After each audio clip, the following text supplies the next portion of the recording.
Ce vendredi 8 janvier 2021, certaines personnes à leur réveil ont pu avoir la mauvaise surprise de découvrir la suspension de leur compte sur les réseaux sociaux, particulièrement sur Twitter. Leur faute, avoir posté une image, un fanart, une vidéo ou même un simple gif lié à une des licences de la Shueisha, le plus gros éditeur japonais de manga, et en particulier sur Dragon Ball. Cette affaire survient quelques jours après l'application d'une nouvelle grosse loi au Japon concernant la gestion de la propriété intellectuelle autour des mangas, notamment sur internet. Tout ça inquiète beaucoup. Est-ce qu'il s'agirait là de la fin de la présence des licences des mangas en ligne? C'est ce que nous allons voir. D'abord, il faut expliquer ce qui s'est passé ce 8 janvier. Sur Twitter, différents utilisateurs se sont donc fait suspendre leur compte à cause d'une plainte basée sur la DMCA, soit pour faire très simple, une loi américaine permettant aux ayants droit de signaler des infractions concernant leur propriété intellectuelle. De ce fait, nous avons eu de nombreux cas plutôt abusifs, avec par exemple une utilisatrice qui a été suspendue pour un tweet pourtant très banal avec un simple gif de Dragon Ball Z, qu'on peut retrouver via la fonction native d'intégration de gif. Je le rappelle, le traducteur anglophone officiel de Dragon Ball Super, Dr Stone ou encore My Hero Academia, mais aussi Fenyu, utilisateur officiel sur la licence Dragon Ball, faisant les cartes Dragon Ball Heroes par exemple. Ce nouveau bad buzz s'est fait ressentir dans le monde entier, et a même propulsé Shueisha en première place des tendances Twitter.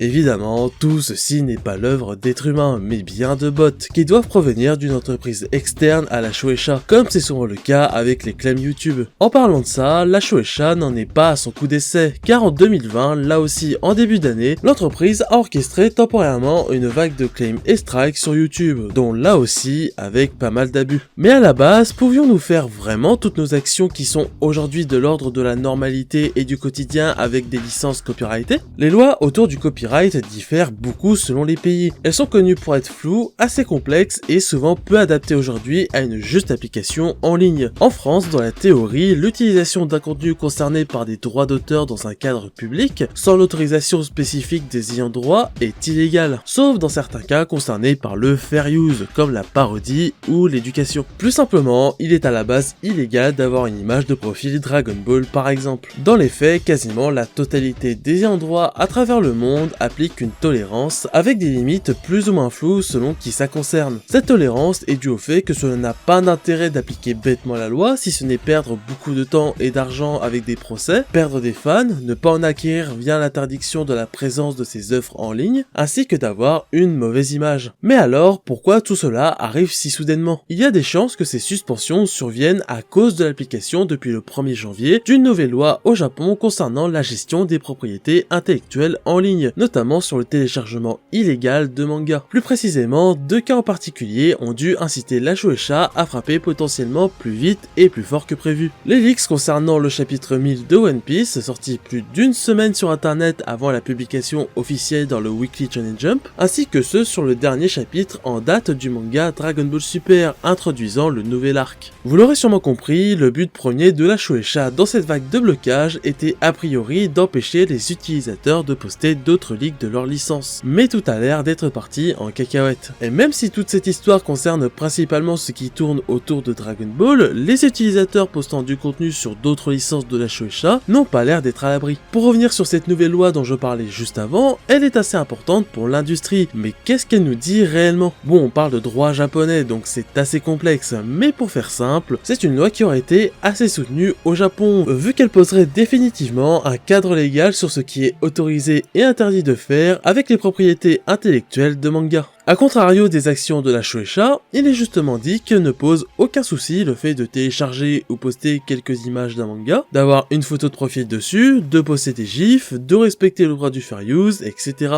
Et du côté des interdictions, il s'agit surtout de punir plus sévèrement les leaks et le téléchargement illégal de manga. Et j'insiste bien sur téléchargement, car il n'y a pas de mots sur la lecture en ligne comme pour le scantrad. Les fan art et doujinshi, eux, seraient toujours dans un flou, ils ne sont pas autorisés par à la loi, mais dans la pratique, ils dépendent de la tolérance des ayants droit. Ce genre de grosses entreprises japonaises ont souvent le cul entre deux chaises. D'un côté, ils savent pertinemment l'apport qu'a le fait de faire vivre des communautés autour de différentes licences, jusqu'à même faire évoluer l'industrie avec, ou pour citer le cas de Dragon Ball, Akira Toriyama avait personnellement choisi Toyotaro, un célèbre auteur de doujinshi, pour se charger du dessin du manga de Dragon Ball Super, ainsi qu'une bonne partie du scénario. Ou encore de Dragon Garoli, là aussi un autre célèbre auteur de fan manga, qui a publié le spin-off Yamcha Gaiden avec la Shueisha. Ils connaissent toutes ces forces d'internet, mais d'un autre côté, ils savent le mal que ça leur fait avec le piratage et la difficulté de lutter contre. Mais aussi car les japonais sont très attachés au concept de droit d'auteur et préfèrent souvent contrôler et bêtement sévir nombreuses dérives, quitte à être impopulaires, tout ça pour contrôler leur image d'une façon assez maniaque. Même si cette polémique a de bonnes raisons de faire paniquer concernant l'avenir des mangas sur internet, les choses ont tout de même besoin d'être relativisées. Comme je l'ai dit, la nouvelle loi au Japon n'amène aucune nouvelle arme juridique concernant notre utilisation quotidienne tolérée des médias liés aux licences de manga. Elle rajouterait même un cadre plus propre là-dessus. De plus, une polémique assez similaire de la part de la Shueisha était aussi arrivée l'année dernière, et elle s'était vite calmée. Surtout que là, elle a impacté des personnes dans l'industrie qui bossent directement ou indirectement avec la Shueisha. Même si cela est grave, je mets tout de même ça sur le compte de l'erreur, qui sera sûrement corrigée par la suite. Il y a donc de grandes chances que tout ceci ne soit que temporaire, avec surtout un but de dissuasion. Cependant, cette situation réouvre pas mal de débats. Faut-il laisser à une entreprise privée le droit de gérer la culture comme il l'entend? Faut-il revoir toutes les lois autour du copyright à travers le monde, voire tout le concept même de propriété intellectuelle? Dans un cadre juridique, est-ce que les réseaux sociaux, qui sont des lieux publics numériques, doivent-ils continuer à être uniquement liés aux lois de leur pays, plutôt que celui où a lieu la possible transgression? J'aimerais connaître votre avis sur tout ça et sur tout ce qui se passe dans les commentaires. Pensez au pouce bleu,